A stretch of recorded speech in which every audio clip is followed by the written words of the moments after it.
I like it. All right. Welcome to episode 17. 17. Dad House. So Ernesto, you've been on vacation? I was on vacation for the last week and a half. You don't look very burned or caramel in color. Were you not in the sun? Oh, I was in the sun a lot. No. Yes. Where'd you go?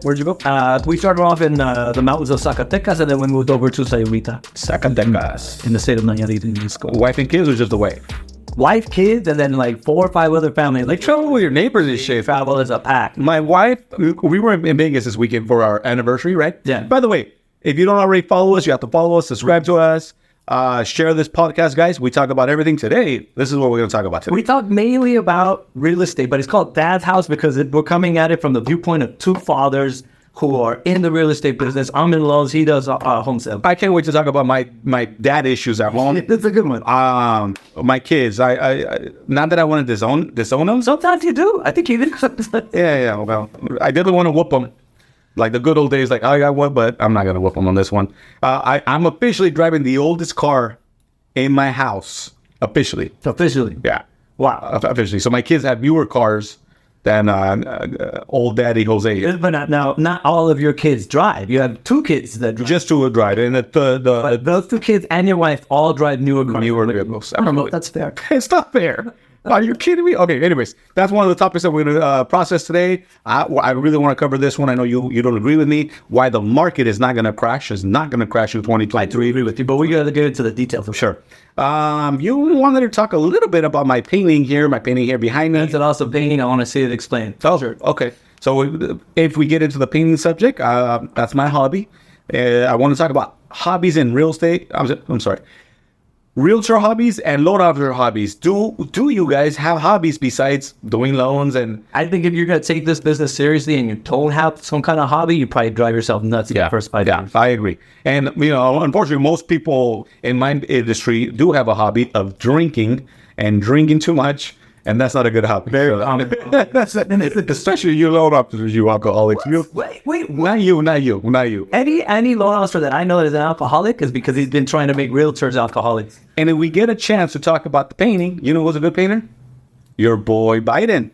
Biden's son. Biden's son, Hunter Biden, who's been in the news too often. What has he done? I'm not sure what he does for a living, but he's been in the news, and he's taking over my news channels. Yeah. Right. So he's a good painter, though. He's a $1 million artist now, and I'm giving him credit as a painter. Yeah. I mean, he, not just that, commissioned art. People have bought his paintings for hundreds of thousands of dollars. Like the rest of our discussion, I'm going to ask you when we get there, what percentage of his sales prices on his paintings do you think comes from his last name? Yeah. Well, so Trump and Biden, you wanted to bring that up. So not bring that up, but we'll discuss them. Right. Yeah, I don't want to get too deep into it. All right, so let's get into it. But this weekend, I was sharing something. I was in Vegas.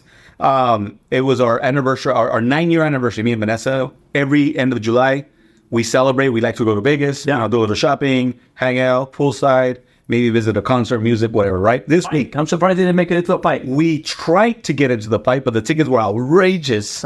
And I did not want to sit in the nosebleed section. I already had a bloody nose because of the weather out there.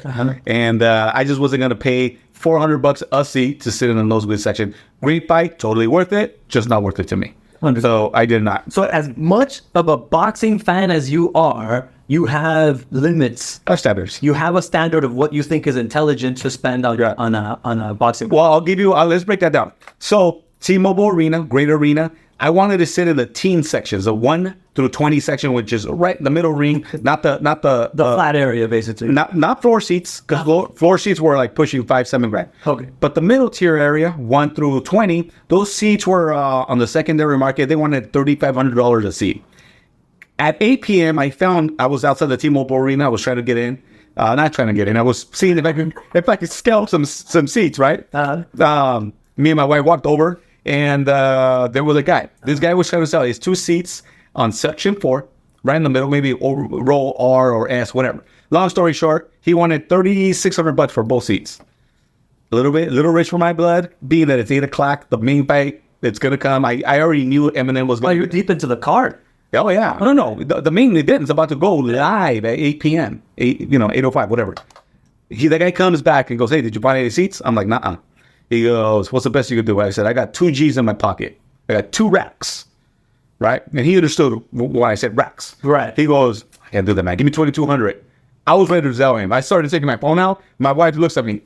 And this is like, oh man, Vanessa.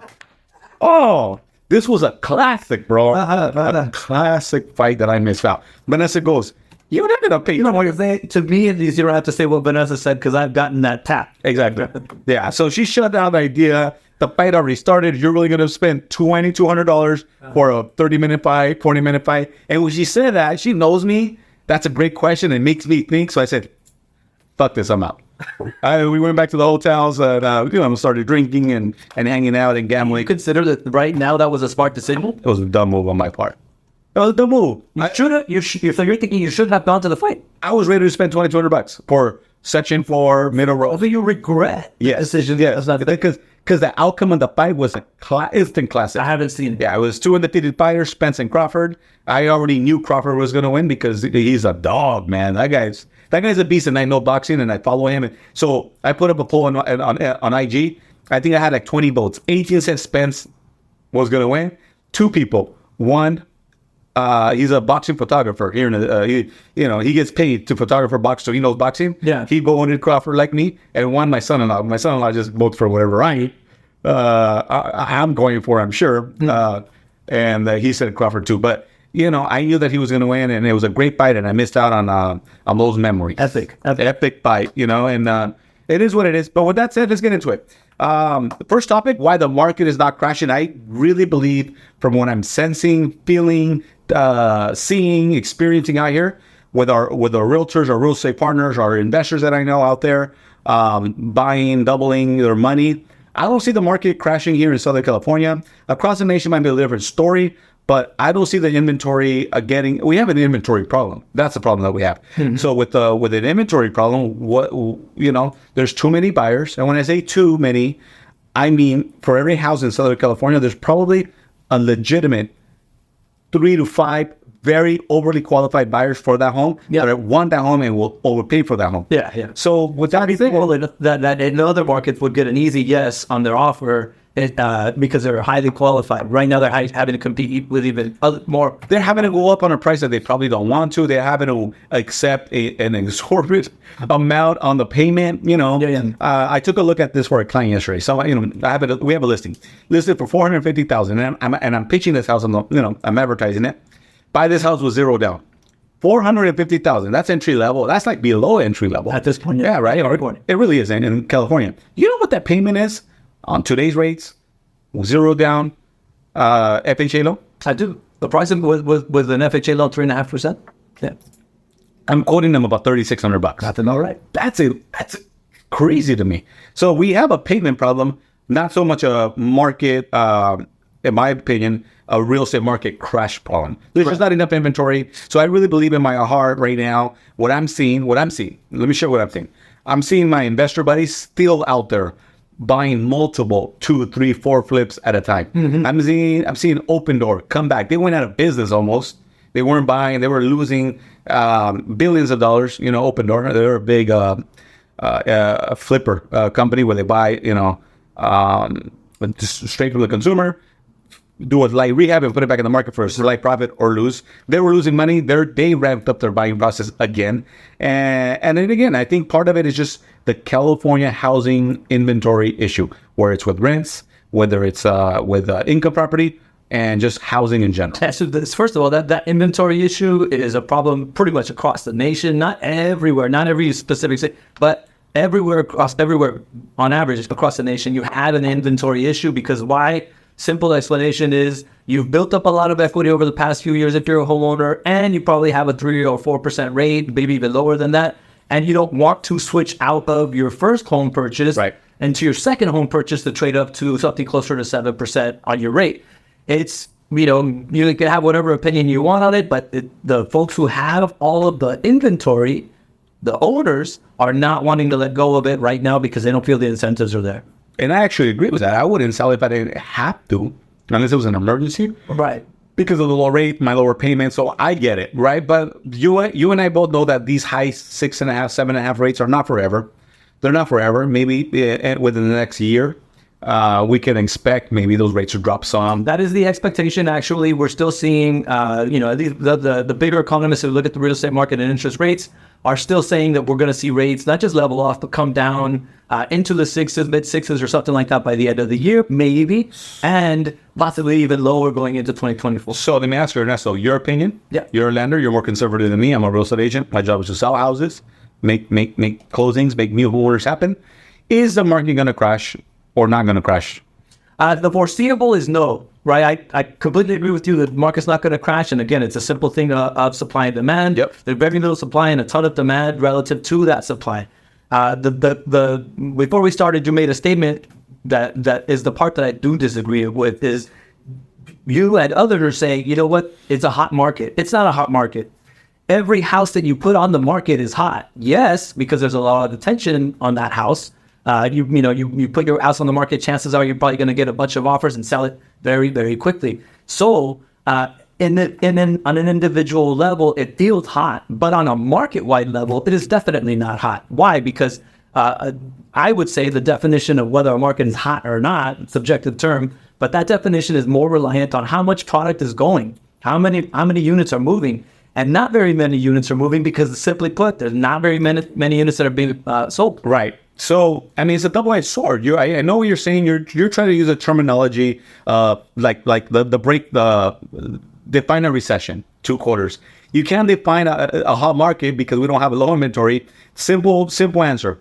When was the last time you made an offer on a property? Myself? Yes. Oh, it's been many months. Okay. Many. So we made 5 offers this weekend. I mean, it's early in the week. I can safely say that I'm not going to get any of those 5 offers. 3 different clients offers accepted. Why? It is a hot market. Again, it goes because of shortage of inventory, and it goes because there's a lot of buyers. I think you're defining hotness as is there competition for property right now? Correct. Right. So, and I'm defining hotness as is the market moving a lot of units, and it's not. Right. So if you and I were talking about cars or purses or watches or something like that, we would define that it is or is not a hot market, not because of the price of the particular item or because how quickly the item sold, but how many of those particular items did sell. That's probably the number one definer for whether something is hot or not, or a product is hot or not. Right. In my head. I hear your definition, but I think of the consumer. If I'm talking to a seller or I'm talking to a buyer, and I have to prepare a seller and a buyer, what kind of market are we in? Well, you seller are going to be in a hot market where the minute we come to market, you're probably going to generate a decent buzz, a lot of interest, now a lot of buyers be ready to show the property the next week without saying no, right? That's me preparing the client. Is it a slow market? It's not a slow market, right? Now, is there a lot of sales happening? No, that's a California problem. Right. So I can't say, hey, it's not a hot market because we're in California. I don't want to say that. No. It's a market problem. Right. Let's take what I say, though, and push it out. Right. Yeah. Let's say interest rates do come down into, the low sixes sometime between now and the early part of 2024. Mm-hmm. Will that be enough of incentive to, in my mind, create the hot market? Right. Will that give enough sellers out there the motivation to say, hey, that's enough. My payment just went down $800 or $1,000. I want to go see what I can get out there now and sell my property.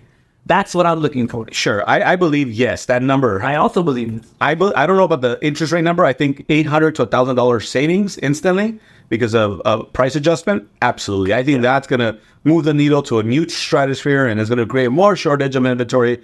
Yeah. So I don't think it creates a shortage of inventory. I'm sorry. Let me take that back. I still think because the shortage of inventory issue is a multi-year issue. Even before we stepped into this market, it had already been 5, 6, 7 years of shortage of inventory, right? Correct. But I think probably many more sellers will be motivated to put their properties out on the market. Will there still be multiple offers per property? Likely. Yeah. So, but the competition will sort out. In California, us realtors, we have a good problem. We have a good problem because we're always going to have product to be able to move it. And take advantage whether the seller's market, buyer's market, and create the top sales, top revenue for our clients. By the way, this is what every time I see one of my fellow LDOs put out a video of buy now because later what's going to happen is if interest rates do come down, values are going to move up faster, right? Yeah. Probably true. Values will probably. You believe that? I think it's more than just those two factors that go into it. But I think in this coming era, in this coming cycle, yes, it's going to be that the values do come up faster. So you better get in while you can, if you can. That's a different thing. But there are, again, the decisions for buyers become more difficult if values come up. The question, and I have not sat down and done this math, and I'm going to do this now that I think about it, do a reel on it, is, okay, if we move up at, value goes from, I think it's moving up right now at a very slow pace, 3%, let's say 4%, let's say, and it goes up to 7, 8, 9%, something that would be considered a hotter type of market. If it goes up 7, 8, 9, 10%, what does that mean to the average value? And then if payments come down, right? If rates come down, I shouldn't say, what does that mean to the average payment? What do those two things combined mean for the average buyer? Is it better to wait on the rate? Is it better to wait on for that scenario? Or buy now is definitely the right answer. I'll do that with you. I like that. I mean, the best time to buy a house was 5 years ago. 5 years ago. So, The second best time to buy a house is today. Today.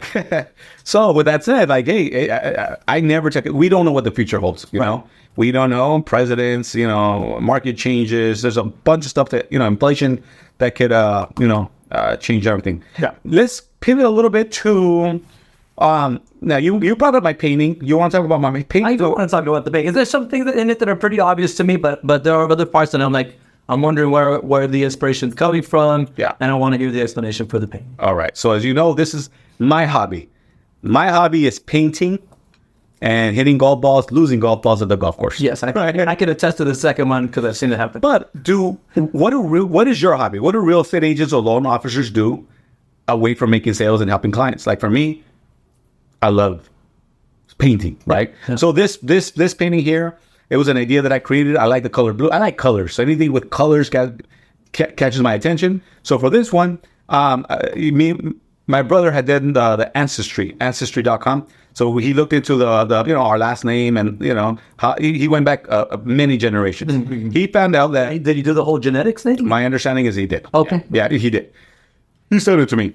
So with that, he concluded that our last name Mares comes with supposedly 15%. There's a little Spain flag in there. That's 15% of our Mares last name originates from Spain. I think it was like 9% Portugal, and I think there was like 4 or 5% Basque.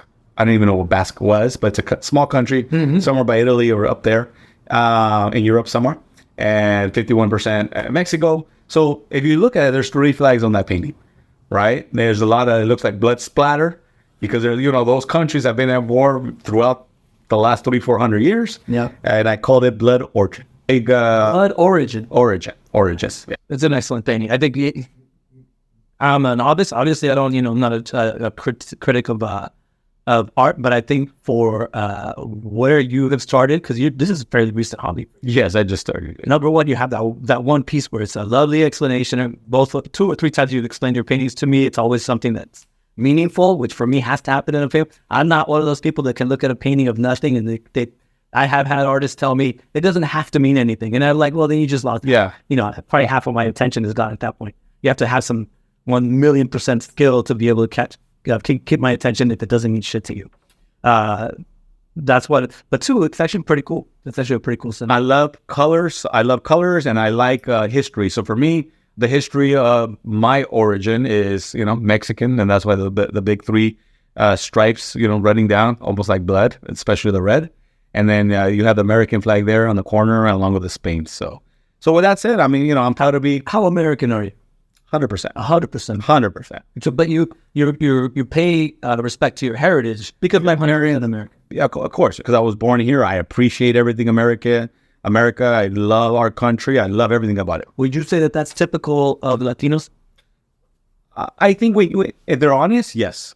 Because they're living in California, aren't they? That's my experience. Exactly. They're living in Texas. They're leaving their home country, obviously for more opportunities and that sort of thing. But this is the land of the free, home of the brave. So 100%. That's something that I wish that a lot of people would understand out there, to be honest, is that we, when I say we, I want to say, I want to, for the moment, I want to speak for most of the Latinos out there. We love the hell out of the EXP. Yeah. We love it. And we don't just love it because of the page. We love it because of everything it stands for and everything that's possible to do in this country. We love it. But do we still have a deep love for our places of origin, our genetic places of origin, where our parents and grandparents and great-grandparents came from? Yeah, and I think that that's fair. I think It should be. Now, even when it comes to like Mexico versus soccer game, I know we talked about this in another podcast, right? I mean, listen, I'm going to root for the team that I know. Yeah. Right now, again, I can't name 2 soccer players from the U.S. team today. I can't.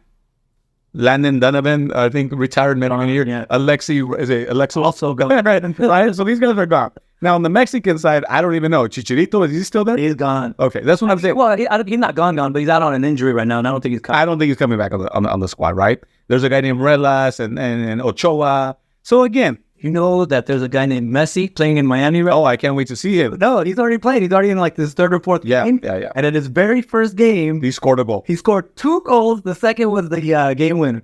Well, and see, I always saw the first goal. Right. Yeah. The penalty shot. I saw that. So painting, that's what it is. You know who else is a good painter?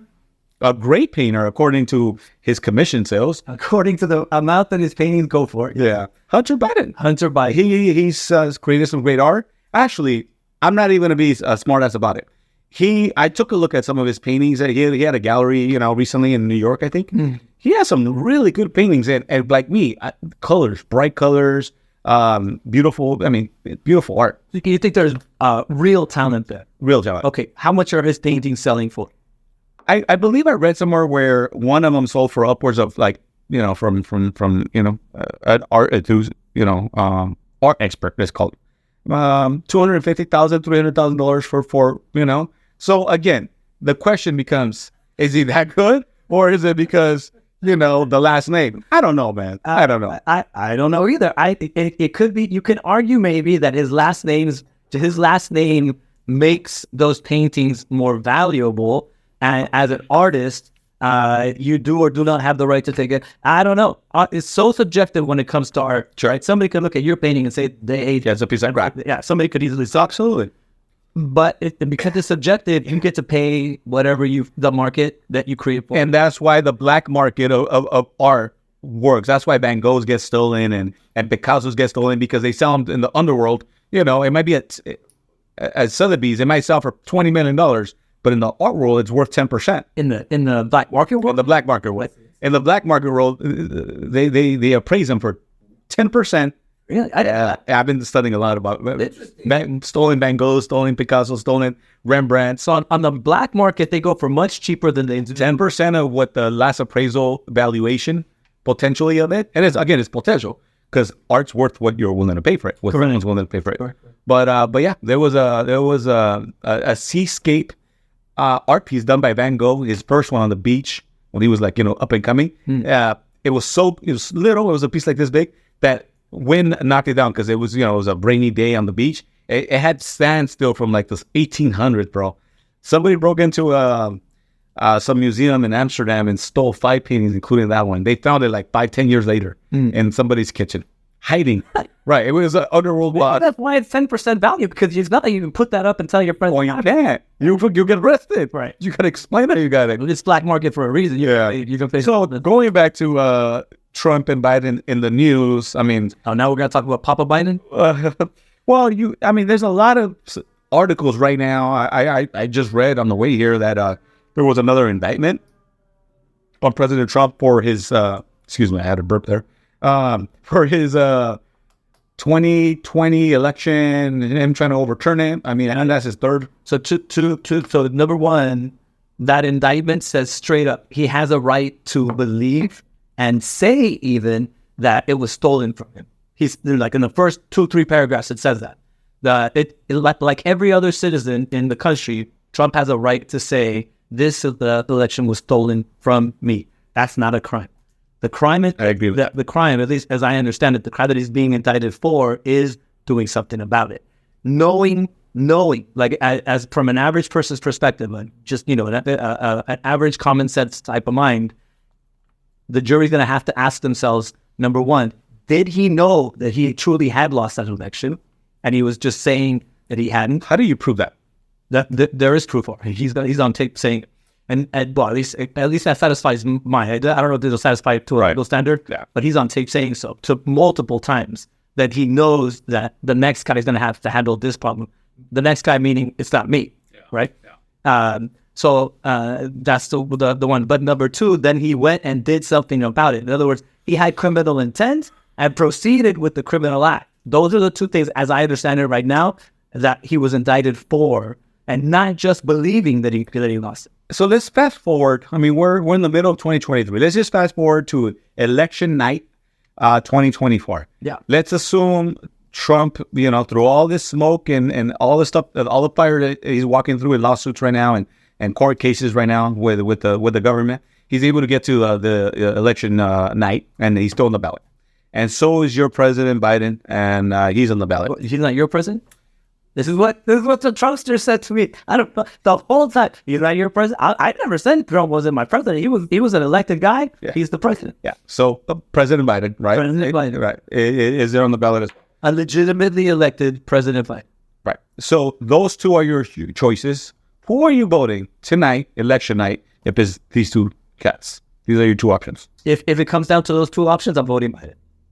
Is there any movement where you have a second favorite Democrat or another option on the Democrat right now? There'll be another option on there won't be. And a lot of Democrats actually ask themselves, why do we not? And this president, I don't know his exact age, but it's 80 something, right? Maybe. He's 84, I think. Is he? I don't know his exact age, but I do know he is.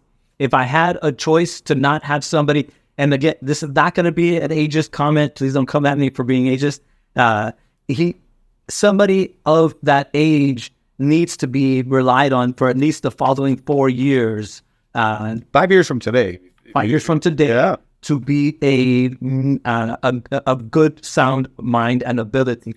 To me, he's proving over and over that he's a good sound mind. But as a representative of the country, for the other things that he has to do, to stand up, to speak, to, those things, I think he weakens us on. And I think that's just the truth. It's the damn truth. Would I prefer to have somebody even 10 years younger than that? Oh, yes. And I think most people would say the same thing to you. But we have an age problem in our government right now. Your guy, well, I don't know if he's your guy still, but Trump is also 80. I think he's 80. He's like a year behind him. Yeah, he's not very. But mentally, and the way they speak is too different. It's like 90. Oh yeah, for sure. In terms of just speech, I would give it to. I don't know that I want to say that because of the things that come out of. Yeah, I understand what you're saying. But does he have very lucid though? He's still lucid. Does he have a better ability to put sentences together and get them out there? Yes. Does he outthink Biden? Like if they were both to sit down and get an intelligence test, I think Biden would win out, just to be honest. Wow. But does Biden number one has always had a speech impediment, always, and he's less able to produce. So better. Who are you voting for if it's Trump or Biden? No, election night 2024. Biden. Even with all the the alternative, it's like asking me. Would you vote for? Yeah, I don't know. It's like asking me, would you vote for a liar or a convicted bank robber? Right? They're not the best of options. Neither one is the best of options. But Trump, to me, is beyond. And we were just saying this to you, and I said it to you before we started recording. I believe that Biden is a corrupt individual. Yep. I believe that he's a product of a government that allows for corrupt individuals to just hang around for a long, long time. And I'm not saying that he's not. I'm just telling you that the Trump option is so far down the corruption line that we would have to accept a different reality. Last question regarding this subject. Go. You're a guy. You're a man with principle. That's why I like you. Is this on the table? Corrupt individual Biden, corrupt individual Trump. That's how you feel. Okay, cool. I respect that. What about not voting that election night? These are your best two options. I don't think I could tolerate not voting. Really? Yeah, because you still, if everybody decides on my side let's say something first. On your side, on the Republican side, the age factor is heavy when it comes to voting. Older voters vote more. I agree.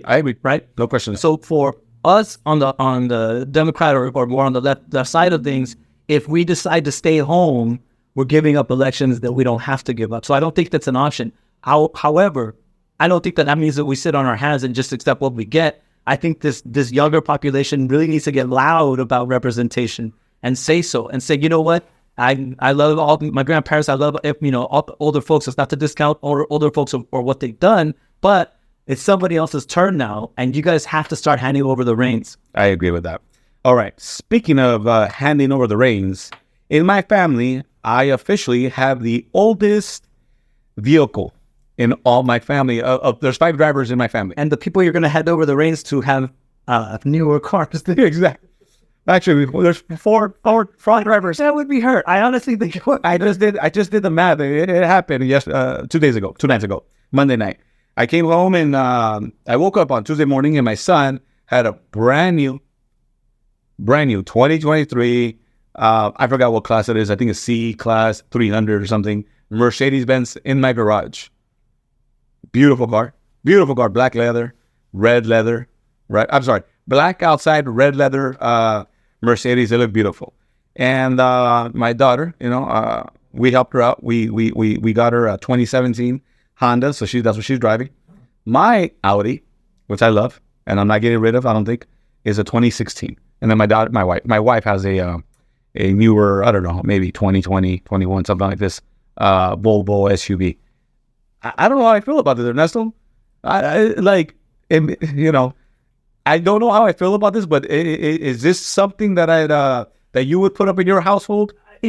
So, Not put up with, but you're going to notice in my upcoming reels, you're going to notice a tone. That tone will be a anti-vanity tone.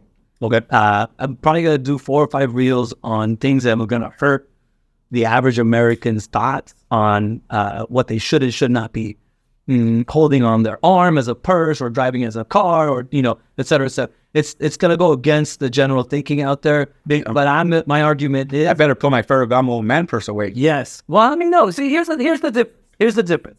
If you get to a stage in life where you have disposable income that you can justify spending on Ferragamo and Audi and fucking Lambo, all that stuff, right? Prada purse.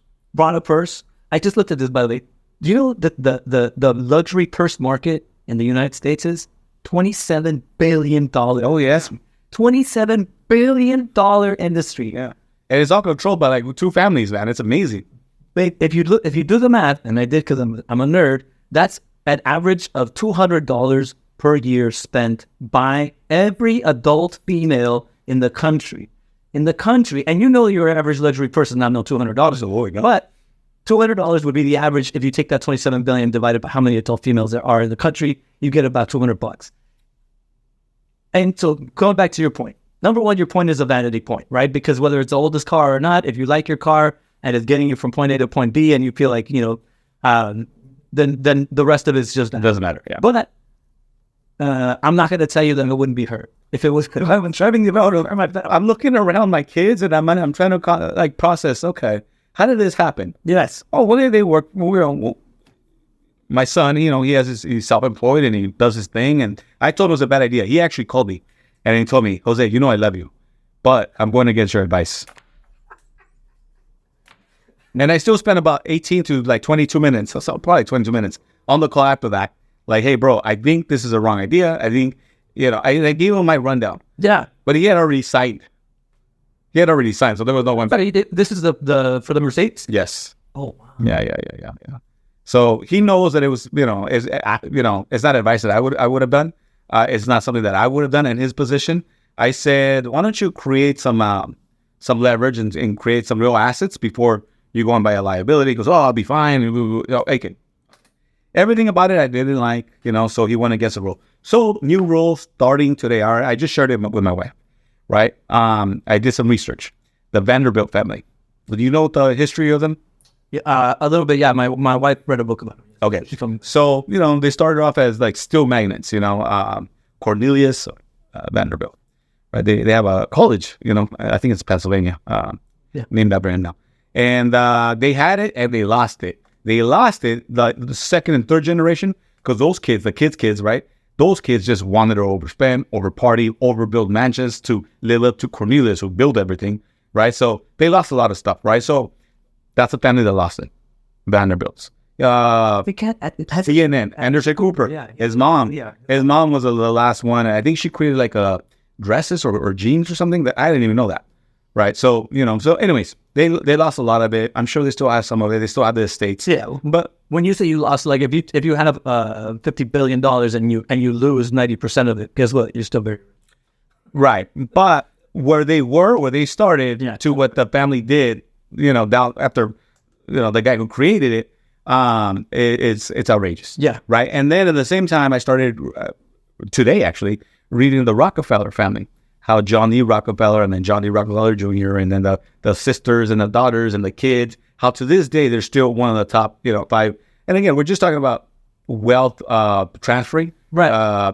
Wealth building, wealth creating, and transferring. Now have an idea of what's an intelligent way to transfer wealth and what's not. Yeah. So and buying assets that you shouldn't, going into debt when you shouldn't. So I'm gonna really study this, like really process them, and I'm gonna make all my children have a clear understanding of what's expected and for our household with their financing. If they want any part of what me and mom plan to leave, that's the leverage right there. Yeah. If you want any part of what we're going to leave behind, this is what I expect. You have to have a financial literacy beyond anybody that you're aware of, including myself, because rules are going to change well after I'm dead or in the next decade or two. So I'm going to start with the Vanderbilts and the Rockefellers, and then we'll get into it. But yeah, I just thought it was a bad idea, and so did mom, to be honest with you. But it's his money.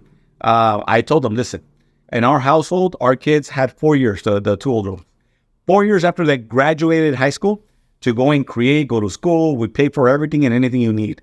At 4 years, so June of 4 years after you graduated. So in this case, 2024, I think, or the class of 21, maybe it's 25. Their lifestyle in my house is going to change.